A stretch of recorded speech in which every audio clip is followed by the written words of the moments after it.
no one has it all figured out.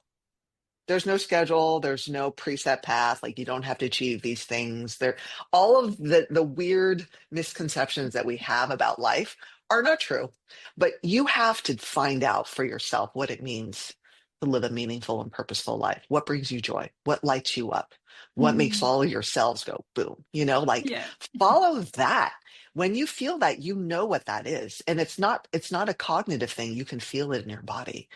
And so, for me, it's like life is meant to be experienced, to be lived, to be felt, in every direction as much as possible. I'm your host, Shah Hurley.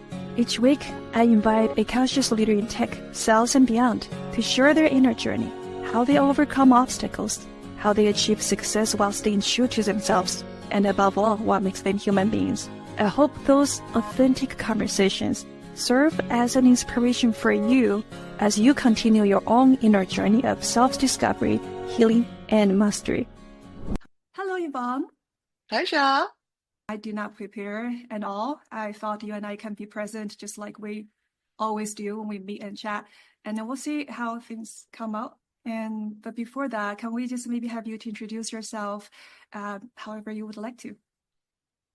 Sure. My name is Yvonne Kingsley. I am a yoga meditation teacher based in San Francisco. I've been in San Francisco for, oh my goodness, 23 years now. And I've gone through a lot of different iterations during my time here, but I am in a place where I'm happily, um, helping people in any way that I can through the practice of yoga and meditation. And your Chinese name is Yifan. Can you share more Yifan. about your Chinese name? Yeah, so my full Chinese name is Song Yifan. And Yifan, my Chinese name was given to me from my grandmother, my mother's mother. And it translates to the humble one or the ordinary one, which when I was younger, I didn't really understand. I didn't fully get it was easy to write, so I was thankful for that. Very few strokes to write my name in Chinese. And as I got older and into my sort of adult years, and especially when I started to make a shift from being in the corporate world to teaching yoga, really started to understand the significance of my name and how it was something that I was already embodying as a way to be of service and really to, I would say, to not be overly focused on myself, in that there was a lot that I could offer through my own abilities and my experiences and perhaps the gifts that I've been given as a way to be a humble servant to others. Yeah. That sounds like a spiritual name. You used to work in the corporate. If you can share more on that part of the journey that you had. It was from more than Mm. 10 years ago, right? I was working in advertising after I graduated from university, and I worked in several ad agencies in San Francisco.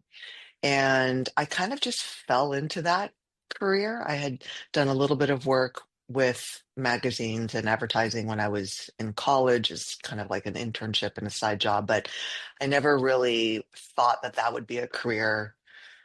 It's not like a career I dreamed of. It just happened to be when I was graduating, the economy was terrible and I really just needed a job. And I happened to apply and get into this particular agency. And, I just thought, well, okay, well, I'm just going to start working and see where it takes me. And, I ended up being in that field for over a decade.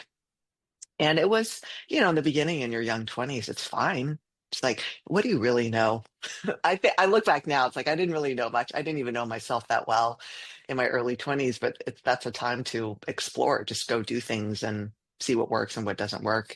And I was very committed to my job. And I think that was just my nature is, uh, at least in the past, it was, perfectionism, overworking. I needed to prove myself. I needed to feel worthy. So you could probably put me in any job and I would have worked very, very hard. But it definitely got to a point where, in conjunction with a lot of things shifting in with my health, with anxiety in my personal life, in my marriage, there was a breaking down of what I thought my life would be like if I did all the things that I learned early on when I was younger, like do these things and you'll be happy and successful. Get a good job, buy a home, get married, kids, start a family. And I was very committed to my checklist of doing those things. And just the realization as I reached the end of my 20s and into my early 30s that I did all the things and I was absolutely miserable. It really shakes your worldview. I didn't know any other way to be, and I hadn't learned that there could be another way because I was just so focused on living this way. And that kind of broke me down inside because it created a lot of fear and a lot of uncertainty, a lot of pain and a lot of suffering, and yet being unable to remove myself from the situation or make choices and changes that would lead me probably to a more fulfilling and happy life. So my career, I look back and I learned so much and I grew a lot as a person. I knew what it meant to be a professional, to be held accountable, to meet deadlines, to work with clients, to, work on a team, to manage people. I look back at that period and there's so much that I've carried over into my yoga teaching life. It may not seem very compatible, but they're all life skills, life experiences, all things that I can take the things that really help me to thrive in that particular career and apply that differently, but also have it support what I'm doing now. What was your biggest fear and hope at that time, if you can remember? At the end of my career, my biggest fear, or Right, like before you made a decision, it's almost like that decision got you through this field of unknown. now I have to give myself a lot of credit. I worked really hard to hold everything together.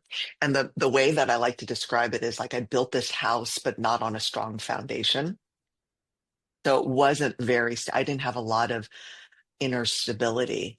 And I had created this house of my life, and there were cracks, things were falling apart.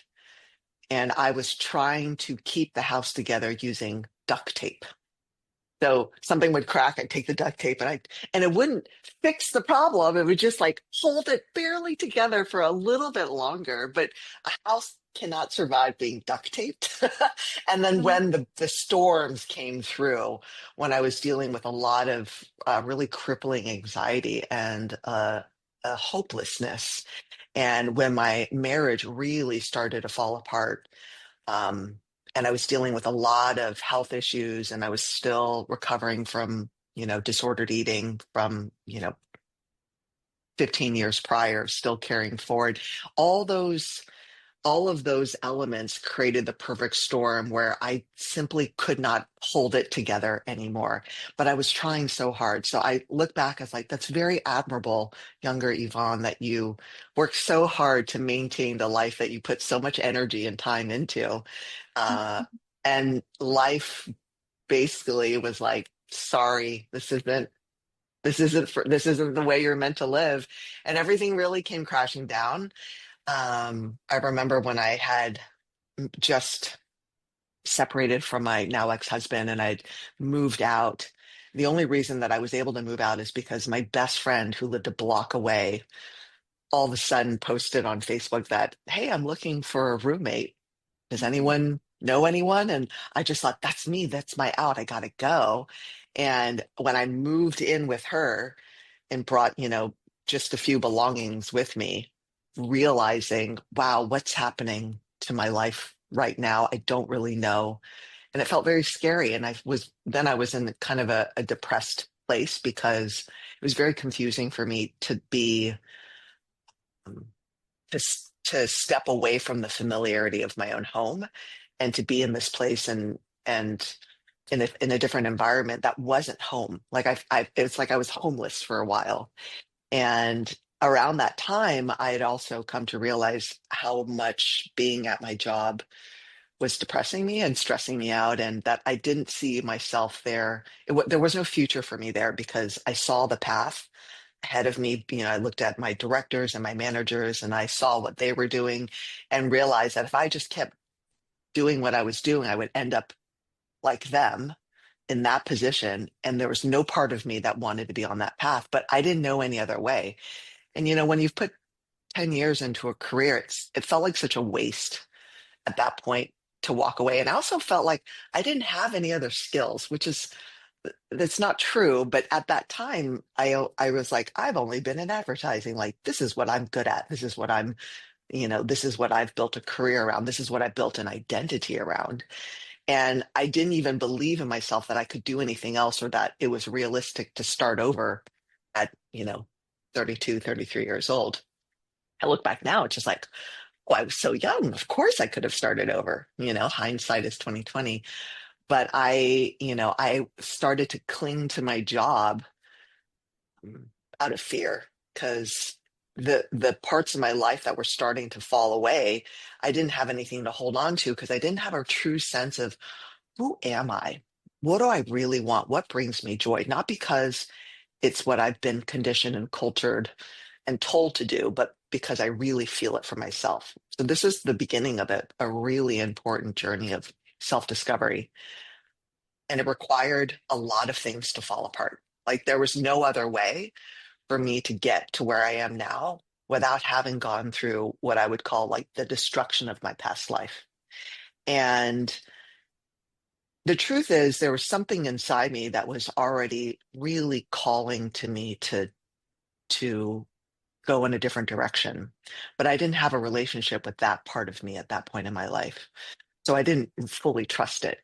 And but there was something nudging me along. And I happened to around that time go to Esalen for a week long retreat. And I met my now teacher and mentor, Kia Miller. And I had never done Kundalini yoga before, but I had done a lot of, just like vinyasa flow yoga and things like that. And I just had the most profound experience being there because at that point, I think I realized, like, what do I have to lose? Like, I've already lost so much. It's like, what am I holding on to? Mhm. And there was a moment midway through the retreat during Shavasana where it's like I opened my eyes for the first time in my life. Like I fully was like, wow, I'm going to quit my job and I'm going to be okay. And I actually think that was the first moment of true clarity, like that I'd ever made in my life. And it came from that place of trust and deep knowing. And I had no doubt that that was the right choice. And the fear that had been holding me back disappeared. It just dissipated. And I felt really, I was still, of course, I was scared, but there was a feeling of courage that was carrying me forward that I had never felt before. And that was a huge turning point. That decision was the first of many courageous decisions that I would make over the coming years. And to really start to come into relationship with a trust, an inner trust and inner knowing, and to also embrace the unknown, not as something to be afraid of, but that the unknown would show to me that there was just tremendous amounts of joy and delightful surprises and unexpected connections and experiences. And my relationship to the unknown now is I'm excited about it because we're not here for very long. I don't know how long I'm going to be here. Nothing is guaranteed. There could be an accident tomorrow. I surely hope not. I'm going to speak it into existence, but we just don't know. And that has been a catalyst for me to be much more adventurous in my life. It's like, yes, I'm going to do that. Oh gosh, that's scary, but I'm going to do it anyways. And here's an opportunity, say yes, if to stay really open and to stay really available to life. And since I've really shifted my inner orientation to be excited about the unknown, wonderful things have happened. And they happen all the time. And it was just a shift in perspective and kind of the way that I was seeing myself, seeing the world, and my relationship to myself and to the world. And I'm excited for what might happen in the next week, in the next month, in the next year. It's just been surprise after surprise over the last, decade now. I've been teaching yoga full time for over a decade. And the things that have happened I look back, it's like, oh my God, how amazing that I had the opportunity to go here and do this and experience that and feel this and go on the journey into meditation and training in meditation. And really it's just been, life is very full, and I'm actually in a really peaceful place in my life that I couldn't have imagined for myself 10, 15 years ago.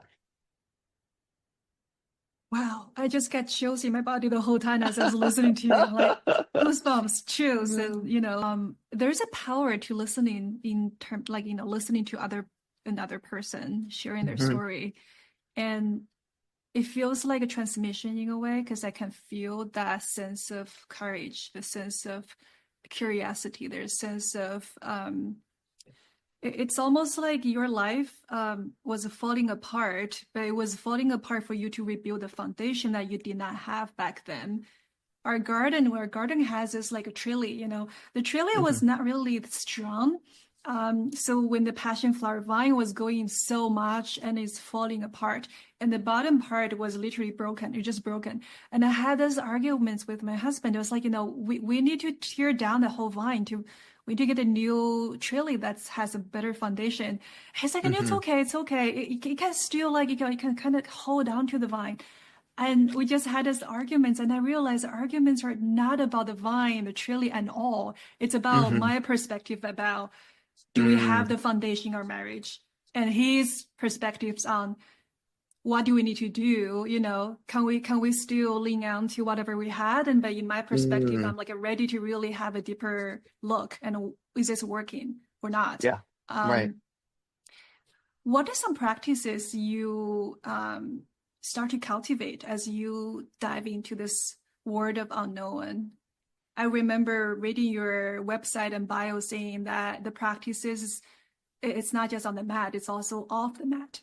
And I truly believe that. I think our life is really all about practices. So if you remember back then when you dive into Yeah. this world of unknown. Well, after I'd quit my job and I did a bit of traveling, I made the decision to do my first of many yoga teacher trainings in San Francisco at a studio that I was practicing at pretty regularly, Yoga Tree. And the reason why I decided to go into yoga teacher training, and I hear this because now I I teach trainings now, is there's a desire to learn more, to go deeper, to experience, because you know taking public classes is great. I was going regularly, but I had a sense and I had moments where something would shift for me during practice, and I didn't know what it was, but I could feel that something inside of me was changing. And there's some part of me that said, whatever is happening right now, we don't understand it, but this is important. Like, this is what it's about. And it went beyond the physical, although it took the physical experience for me to kind of access just moments of clarity, moments of inner peace. I know it sounds very cliche, but that's what it felt like. I'm the type of person that I'm constantly, and less so now, much less so. But I remember when I was younger, it was just the inner monologue was incessant. And it wasn't a nice monologue. It was judgmental, very critical. It was all about like comparing myself to others, feeling unworthy. And it was a really unpleasant inner monologue. And I sometimes felt like that inner voice was yelling at me all the time. And there would be moments when I'd be in class when all of a sudden everything would get really, really quiet inside my own mind.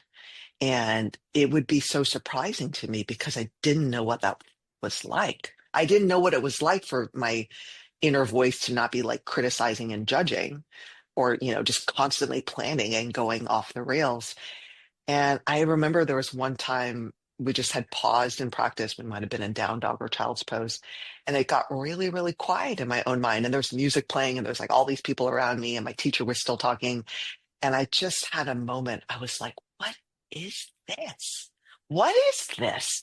I had no idea what it felt like to not be yelling at myself. And I made a mental note. I was like, okay, remember this feeling. And I feel very lucky because my teacher started to offer off schedule meditation, and we would go sit in a little small room after her class. And I'd never meditated before.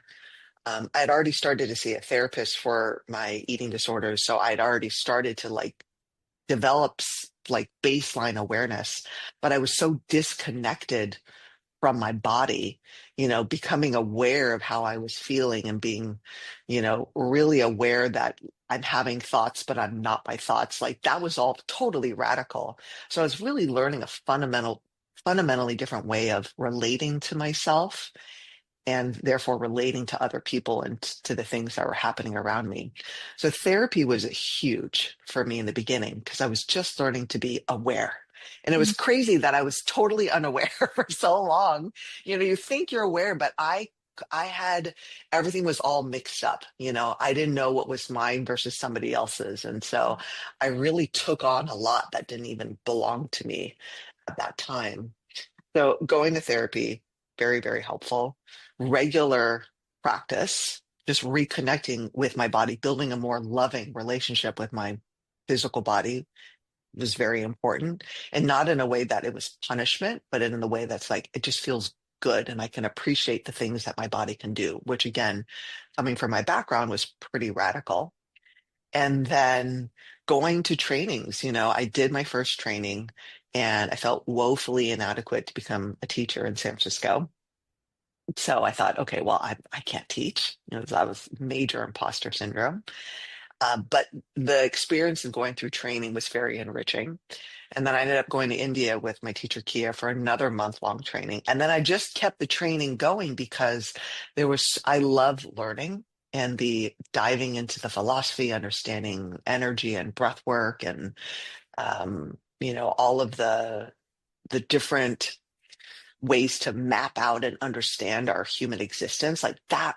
I realized I really crave that and that I could take all of those things that I was learning in trainings and apply it to my life and apply it to my teaching.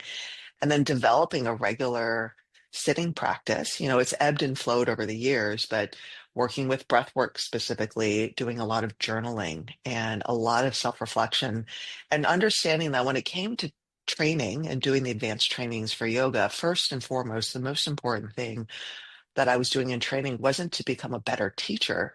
It was to come into a more loving, wise, and skillful relationship with myself and my life.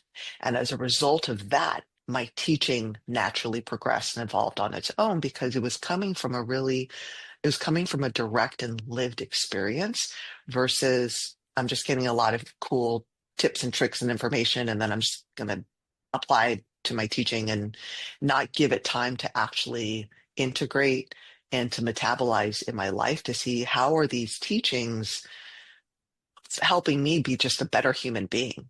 And if I can continue to work on myself in that way, as a result, my teaching will naturally evolve and I can teach from that place versus something that's more surface level. So from the beginning, I understood that like this is as a teacher, if I'm looking to build a career, a full-time career, and make this something that's going to support my livelihood, that I couldn't adhere to or try to follow the trends or try to get a whole bunch of followers on Instagram. There's so much pressure back then. I had to post all the time and I had to post the Yeah. perfect photo and I had to write the perfect caption. And, 10 years ago, it's different now. I think, my relationship with social media is different. But back then I felt like I had to keep up. Mhm. And early on, I recognized like that's not the most important thing. It's like, am I being a good person? Am I Yeah. continuing to work on myself and apply the teachings and apply the practices so that when I share it with others, it feels true and it feels honest. And I know authenticity is a word that also we throw that around all the time, but it's true. It's like, am I teaching from an authentic place? And what that means for me is that I have lived it. I have lived I've experienced it. I have a relationship with these practices, whether it's meditation or movement or breath work or, whatever. And has it become a part of who I am? Because then it becomes very natural and easy for me to share that with others. There's sort of the ongoing exploration of the self, that my deep desire to continue to learn.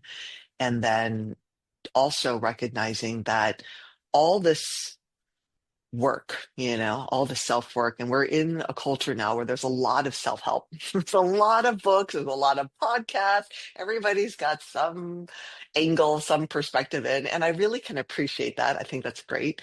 And at some point, like it's one thing to consume everything, but it's another thing to like, okay, now you got to go and like do it and live it. And what am I doing it for? Aside from just my own health and well-being, early on, it's like, oh, I can do this and help other people. Like, this isn't just for me. I don't live in a silo. I don't live by myself. I live in relationship to the world and to my family, my friends and students and the people I cross on the street, the barista in the coffee shop. Like, this is what it is to be human, is like we're in relationship to everything. So if I can, begin to heal my relationship with myself, I can I can also apply that to the way that I relate to everybody. And ultimately, it's like we do it out of a place of love, and we do it to help others, to help humanity, to live in a world that's kinder and more compassionate and empathetic. And, for me, that's really it at the end of the day. Yeah, I I acknowledge this whole saying about I'm first a practitioner and then a teacher, and that's Hmm. what I love about you. I just remember going to your class. You used to teach a yoga tree. I didn't feel like you're one of those yoga teachers who put yourself on the pedestal or like thinking you're better, you know everything already. I feel like there is a sense of a humbleness, right? Like you got your struggles and then you work through it. And for some reason, I can feel like I could relate to you. And I guess it really comes down to the practice, external approval that we're seeking, and um, can really slow down the whole process of like finding who we are Hmm. internally, because we're like constantly getting different signals and comments and likes and dislikes from other people. How did your relationship with your parents evolved over the years? And I'm assuming there's some, um, challenges, given that you were making almost like a 180-degree pivot in a Hmm. way of how you live your life personally and professionally.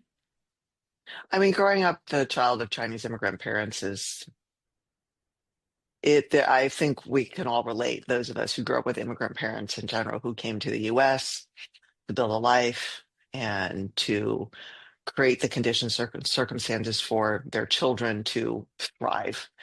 So I have nothing but love and respect for my parents for everything that they went through at that time in order to provide and give me and my brother a good education. I don't have any debt. I'm paying for school and really giving us the opportunities. Um, it wasn't easy for them. And, when you're younger, you don't know that. You don't have that understanding. You don't have that perspective.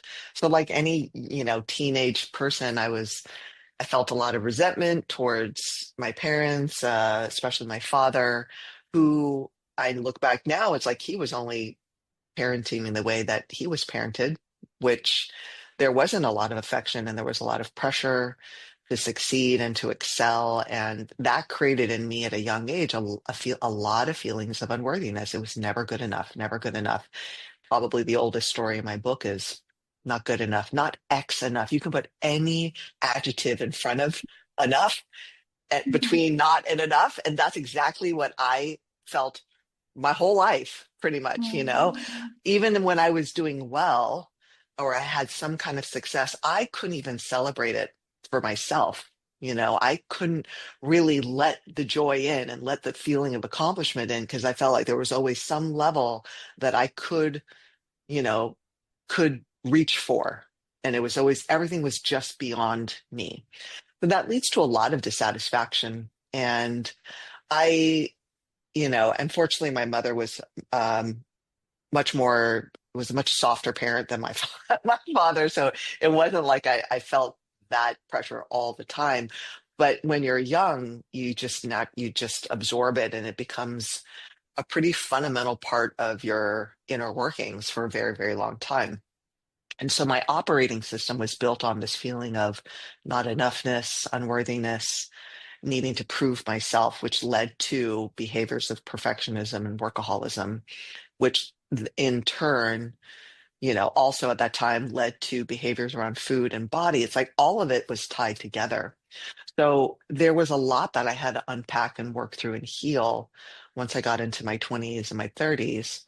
But I, what was a very distant relationship with my parents over time, when I was able to really express honestly with them how I felt when they said a certain thing or behaved in a certain thing, and they didn't know how much they were hurting me, because I couldn't vocalize to them in a way that they could receive it and they could understand it, because they had a certain expectations and certain visions, and I was trying to live up to that. But it wasn't like my life that I wanted to live. I just felt like I needed to meet certain expectations. And in my late 20s, early 30s, there was certain conversations where I was able to finally accept that my parents were doing the best that they could when they were raising me. And, as adults, that we could now have a different kind of relationship that I couldn't have with them when I was younger. And it was not easy. There was definitely some moments where I just totally exploded on them and there was fights, but that was just a part of the process of me recognizing and accepting them for who they are. And also realizing, as I was developing my self-awareness and awareness of the patterns that I would fall into that were old patterns, that when I could witness myself being pulled into an old pattern, seeing what was happening and choosing to respond differently was the I mean, the craziest thing, because it's like when you're in the pattern, it's like you go unconscious. Oh, I went unconscious. So it's like, okay, parent, child, all of a sudden there's a trigger, boom. And then we're just in the pattern, repeating, repeating, and we don't even really realize it because we're caught. And then through yoga, meditation, and especially the mindfulness practice, and be able to witness myself just practicing that over and over with my own thoughts. And then being in conversation with my parents and then being able to apply that witnessing and being like, ooh, this is an old pattern versus just falling into the pattern. I could see the pattern was starting to get fired up and triggered. And then with that awareness, choose a different response that changed the whole direction, not just of the conversation, but ultimately changed the type of relationship that I could have with my parents. And it took a person, me in this case with my parents, to be aware and to respond differently to help shift the trajectory of my relationship with my parents. And like when I saw those moments happen, I recognized how powerful it was to do this kind of to work with meditation and mindfulness, because it it surprised me. It's like, oh, we're talking totally different now than we have like for 30 years. And I kept getting these really clear indicators of this works. So whatever you're doing, this works. Do more of this because this is fundamentally changing the way that you're like having a relationship with your parents. So even to this day, I'll have a moment where I'm just like, wow, mindfulness really works in my life. Like it's really changed. Mhm. I say, we develop an operating system. We're given an operating system, and I joke that for so long I was on Windows 95, and I kept running this old operating system and thinking a certain way, believing certain things, and relating to life in a certain way. And like through training and all of the retreats, and now I go on silent retreats and all the different modalities that I've explored over the years, it's like system upgrades. And like now I have a really different operating system. Like just who I am as a person is fundamentally different than when how I operated 15 years ago. And it requires regular updates. So it's not like a huge moment in time where everything's like, I mean, I've had those as well. And, there are those moments, but it's a lot of the small daily moments of awareness and responding from a place of an awareness and wisdom and compassion and love versus being reactive on a regular basis, consistently practicing that I feel as though I need regular system updates. The little red bubble comes up as like time for an update. It's like, okay. And I feel like that's what practice is. And that daily practice and the way that you live your life, I truly believe that it's like your life is your practice. Like you don't just do it Mhm. when you're sitting on the cushion. You don't just do it when you are, Mhm. doing yoga. It's every single moment of your life. It's like, ooh, this is an opportunity to practice. What's happening right now? How am I relating to the present moment? And is the way that I'm relating leading me to greater freedom? Is it leading me to greater suffering? And then just being able to see that and make those daily choices. And I think that is really what's changed my life is the small, consistent things that we do on a regular basis. Mm. Yeah. Wow, yeah, it is. I love how you're describing this whole process as operational system upgrade, like Yeah. computers and systems, and they need to upgrade every once in a while. But if we Right. don't do that as a human being, and we're stuck. I Hmm.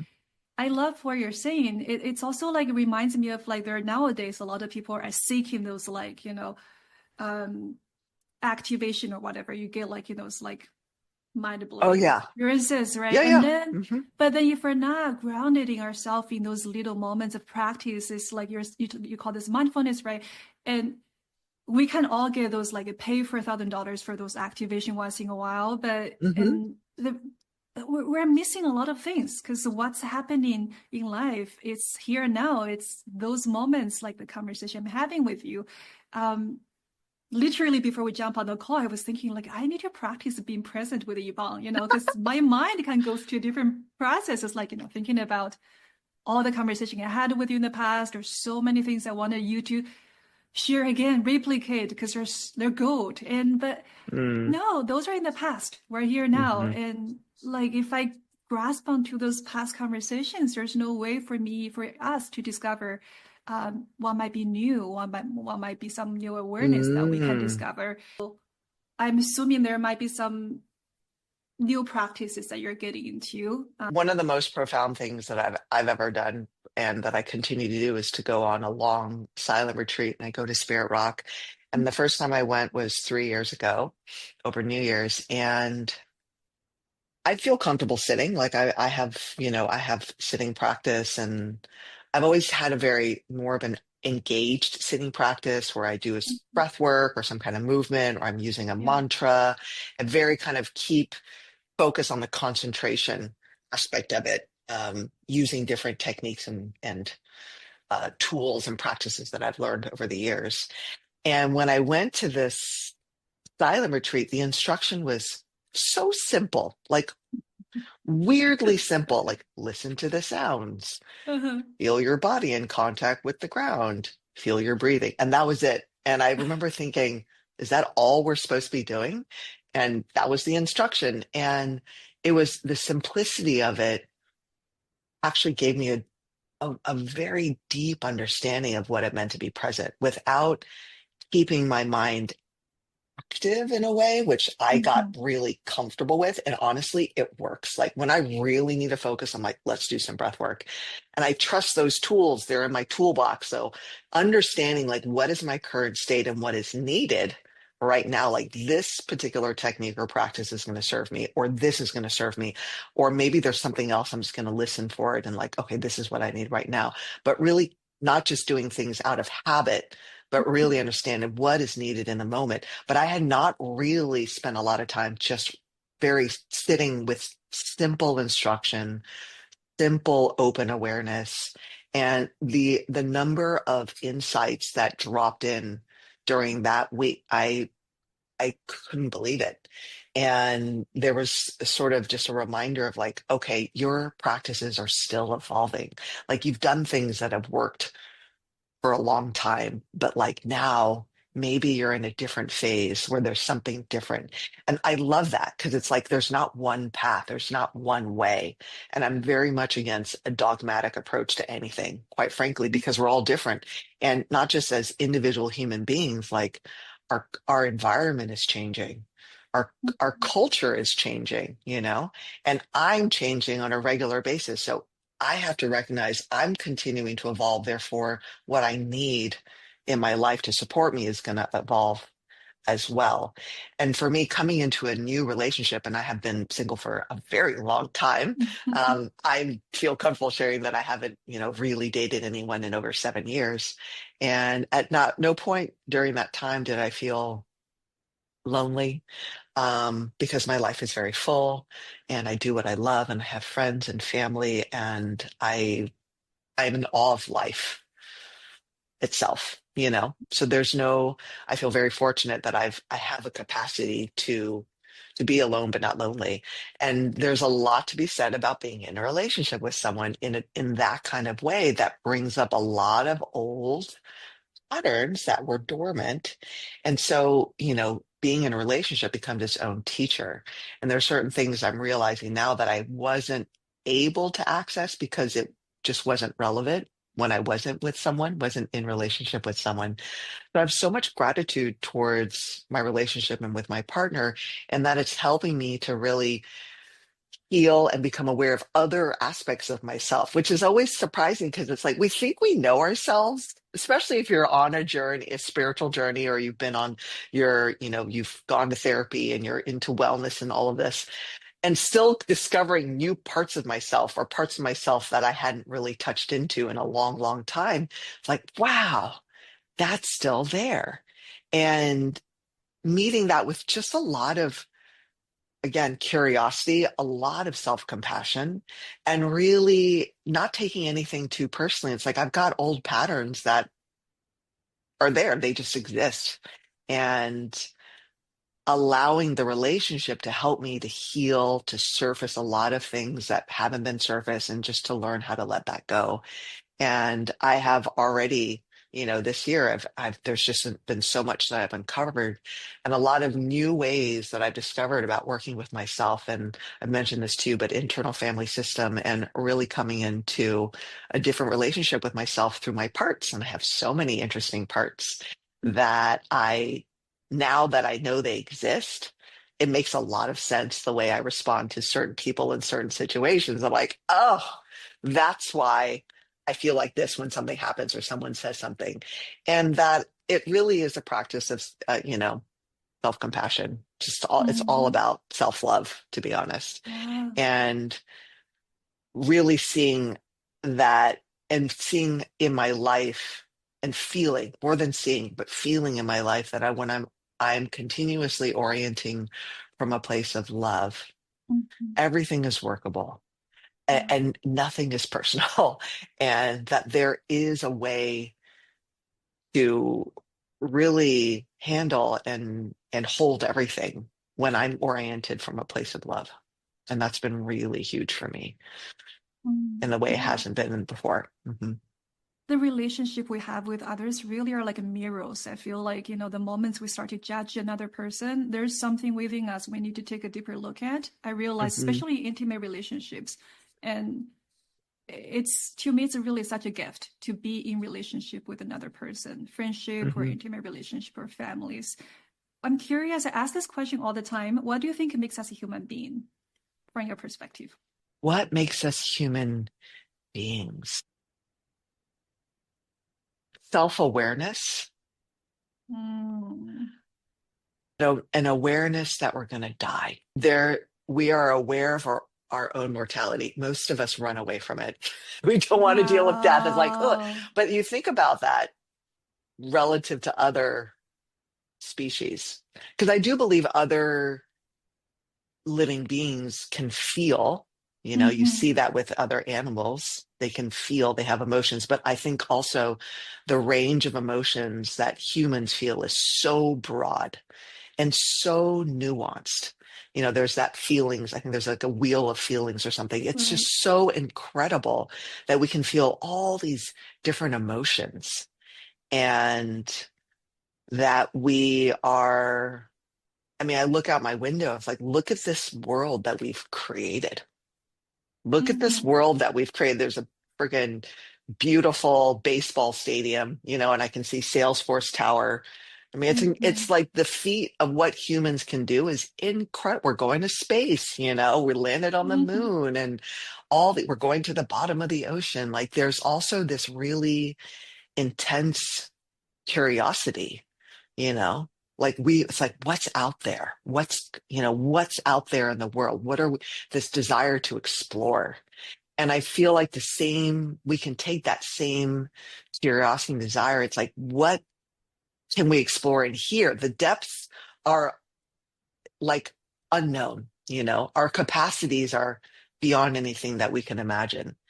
And I, I love that. I love that about being human is that it's like, oh, I get to feel all the things, not all pleasant, but I get to feel the whole spectrum. Like my humanity is so vast and that I get to have these experiences and I could be aware that I'm having an experience. I think that's a really wild part of being human. Mm. To experience life in that way with that kind of awareness. Yeah. No, for us to experience the full range of emotions and full range of what's possible, we need to cultivate that strength to be able to hold it. Hmm. For people who are going through transitions, what is one question you would offer to them for them to discover more about themselves? Perhaps like, walking 1 mile, a few miles further on their path of self-discovery. Mm. I mean, I've had this conversation a lot with a lot of Mm-hmm. people. Mm-hmm. And I honestly don't believe that there are any wrong decisions. Could be, I don't know, that could be controversial. I don't. And what I would encourage is, if you're at that point and you're on the precipice of making a change and a transition, is even at that point, look back on your life so far and see all that you've experienced, all that you've learned, all the moments that felt really devastating and heartbreaking, and that at the moment felt like, oh my God, this is the worst thing to ever happen to me. And then see how you grew from that, how you changed from that, how you evolved from that, how that decision, that experience took you down a different path or led you through a different door. And so you only have to look at your own life as your case study. Oftentimes when we're in the moment and we're afraid and we're unsure and we don't know what to do, it becomes all consuming. Our world becomes very contracted. It becomes very small. I know that for myself. I felt like I had blinders on and everything felt very, very small because I was just so overwhelmed by that one thing. But like we were talking about, what it means to be human is that we experience so much, and learning how to expand our capacity to take off the blinders and just like look around, just go out and take a look around, just like see all these people living their lives, doing their thing. It's just like we're all in our own universe. And we've all already at this point experienced a lot, through young adulthood into early adulthood and moving towards middle age like me. It's like we've already had so many experiences that can show us that it's possible, for our life to go in a different direction. And there's never a right time, to be honest. Like it's very rare that you're going to feel ready or the circumstances are going to be perfect. This doesn't work that way. Mm-hmm. And I would say, like, do a thing, whatever it is, take an action, make a small decision and just like do that. Whatever that is in your life that might be out of the norm, or maybe, not something that feels like it's going to totally disassemble everything, but just like take one action. make one choice and do the thing, and then just see where that leads you, you know? And I, even at the point, where I was when I was making the shifts in my life, and there's a lot of suffering. There was a lot of suffering in my life at that point. And yet I'd already experienced like so much cool stuff. Like I had experienced a lot already. And I would just encourage, just do one thing, take one action, like sitting and thinking about it and trying to map everything out in your mind will probably keep you stuck in the same place, because then you don't actually ever take what you're planning and then put it into action, because there's a lot of fear and uncertainty. It's like, just go and do one thing, take one action, and then see what happens. And then that's all you have to do. And you just do that over and over and over again. And then you start to create a new life, because the path doesn't appear until you take a step, and step requires action. Or Yeah. creating momentum sounds like one step at a time, right? Yeah. One step You at a got to time. move the energy. You got to shift the Mhm. energy. Otherwise, I mean, I felt that for, again, that's what I felt like, as I was really stuck. The energy was Mhm. stagnant. I was stuck in my mind and thinking, and it's like, Mhm. oh, do I need to create a backup plan or whatever? Yeah. And once I had that, when I decided to go, I remember when I decided to go to Esalen, that wasn't to go and like change my life. It wasn't like, this is where I'm going to quit my job. Mhm. I didn't go there because that was on the agenda. There was no agenda. But I felt I need to step away from this environment, and I'm going to go on a retreat. No expectations for what that might yield, but that I just need to put myself in a different place, in a different environment. And that can be really helpful as well. Like, put yourself in a totally different location geographically that you don't normally go to, just to be in a different energy. And it was that was the sort of the doorway for me to land in a place of deep surrender and letting go. And then I couldn't just let go. That was the thing, is like, even though I realized I'm going to quit my job, I still had to quit my job.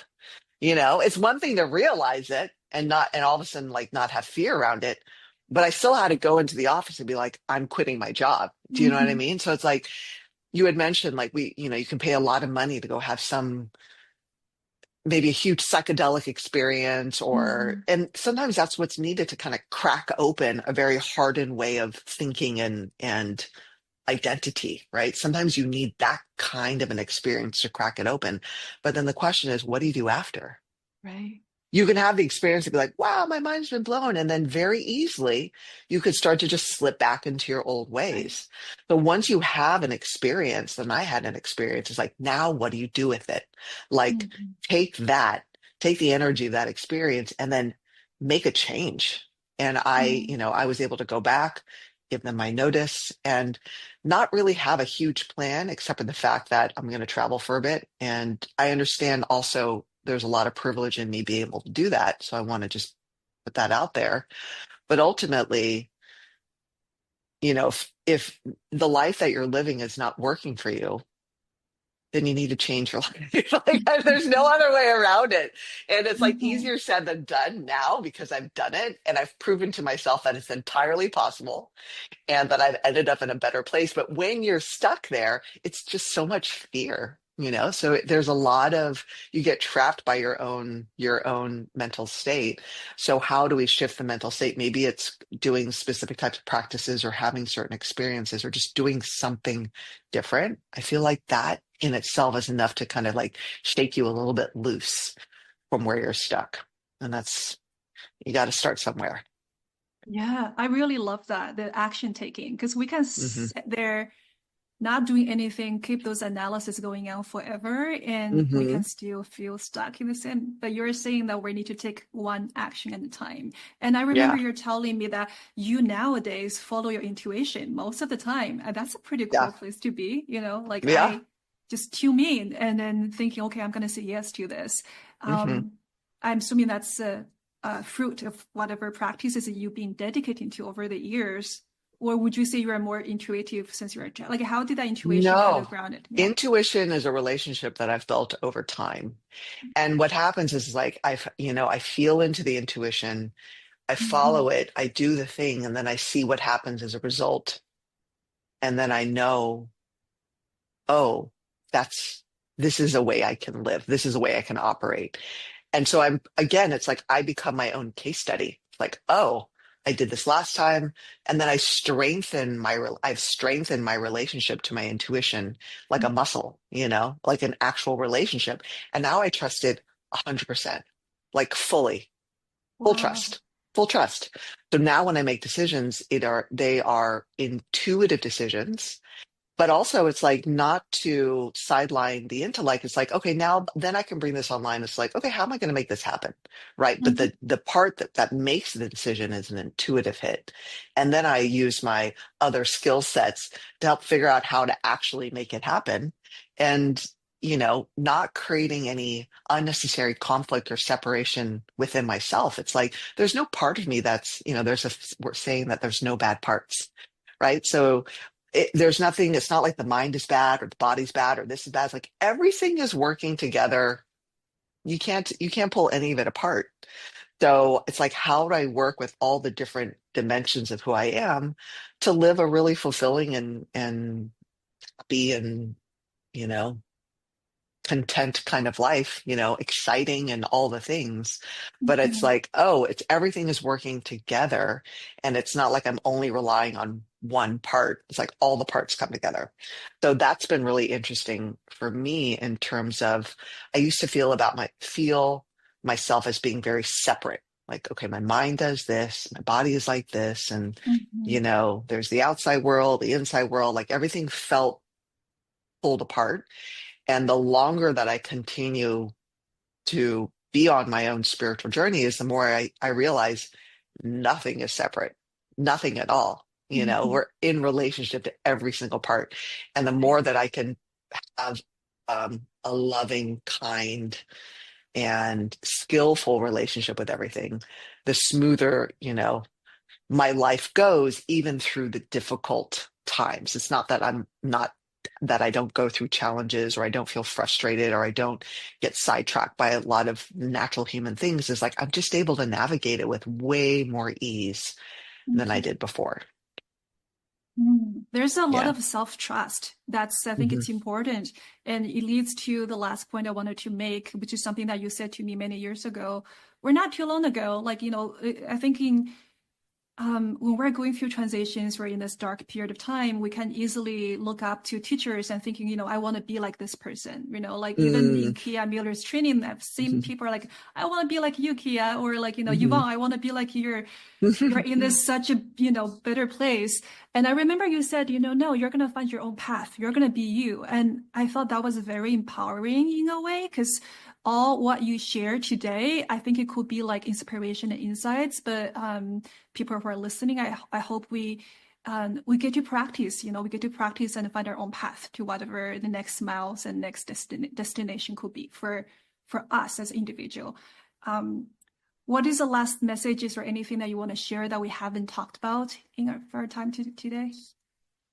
Life, the question of, and I hear this a lot as well, is they get really hung up on what's my purpose? Yes, what's my And meaning? it's like there's so much pressure. It's just too much pressure we put on. I have to figure out my purpose before I can go do the thing, or I have to know my purpose before I take the next step. And it's like, don't worry about it.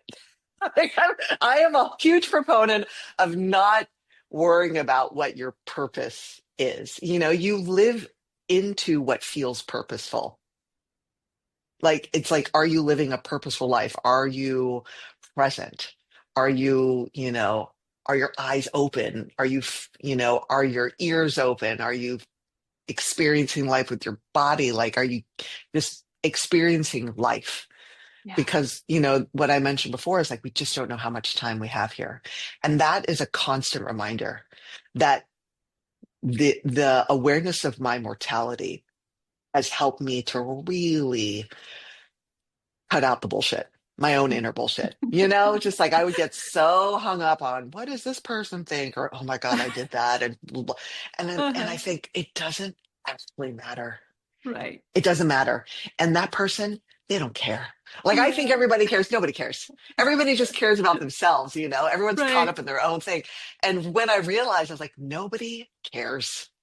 And even if they did, it doesn't matter Mm. because it doesn't have an actual material impact on my Right. life at all. Whatever they're going through, fine, great. Yeah. Go do you. And no one has it all figured out. There's no schedule, there's no preset path, like you don't have to achieve these things. There all of the weird misconceptions that we have about life are not true. And once we come to realize that, and everybody has to discover that for themselves. So that's the thing. It's like you listen to all this advice, you read the books, you do the this and that and this and that. That's all great. But you have to find out for yourself what it means to live a meaningful and purposeful life. What brings you joy? What lights you up? What makes Mm. all of your cells go boom? Like Yeah. follow that. When you feel that, you know what that is. And it's not a cognitive thing. You can feel it in your body.